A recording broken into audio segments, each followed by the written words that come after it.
Hello everyone, नमस्ते। मेरा नाम डॉक्टर आदित्य जैन है। मैं कंसल्टेंट ऑर्थोपेडिक सर्जन हूँ, trauma sports injury specialist. Most common patients जो ऑर्थोपेडिक ओपीडीज क्लिनिक्स में आते हैं वर्ल्ड वाइड, वो होते हैं जॉइंट पेन्स के।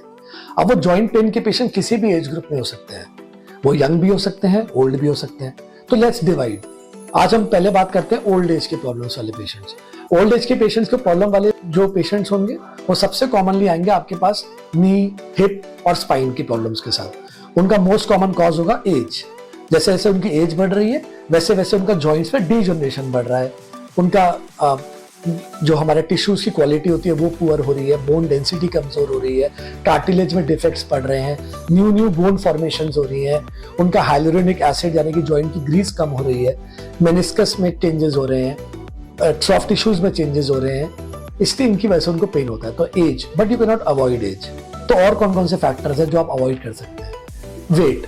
अगर आपका वेट ज्यादा होगा तो आपका लोड ज्यादा होगा, लोड ज्यादा होगा तो आपका हिप, नी और स्पाइन में पेन होंगे। बट आप अपनी एज तो कंट्रोल कर नहीं सकते, तो वेट को ही कम रखिए। अपनी BMI बॉडी मास इंडेक्स को कंट्रोल रखिए, मतलब कि आपकी हाइट और वेट का प्रोपोर्शन सेम रहना चाहिए। ऐसा ना हो कोई पेशेंट बोल रहा है सर मैं तो सिर्फ 80 किलो की हूँ या 80 किलो का हूँ, बट उसकी हाइट अगर कम होगी तो उसके लिए 80 किलो भी ज्यादा है। थर्ड मोस्ट कॉमन कॉज है वो होता है हमारे इन जनरल रिलेटेड, यानी कि इंजरीज।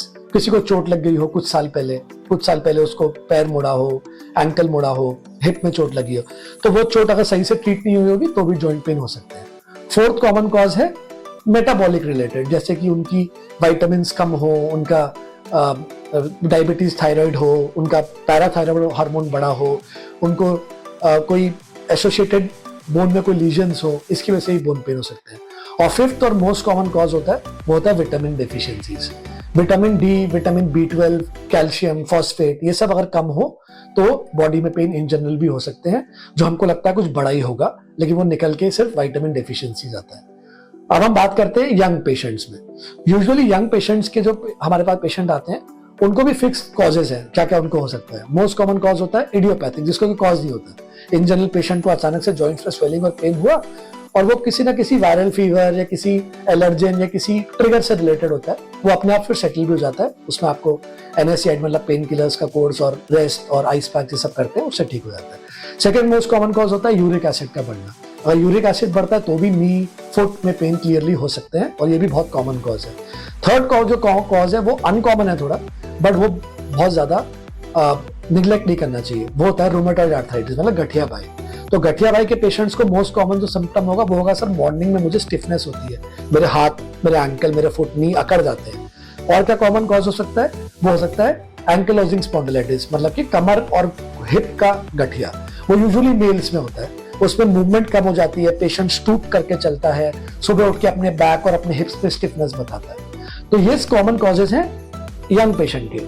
और जो डीजनरेटिव चेंजेस और मेटाबॉलिक कॉजेज हैं वो है ओल्ड पेशेंट्स के। अब इन दोनों चीजों में एक कॉमन कॉज तो है ही, वो है इंजरी। लेकिन अगर इंजरी होगी तो पता लग जाएगा कि इंजरी हुई है, चोट लगे, जो स्वेलिंग आ रही है, तो उसके लिए तो आप एक्सरे, MRI से पता लग सकता है।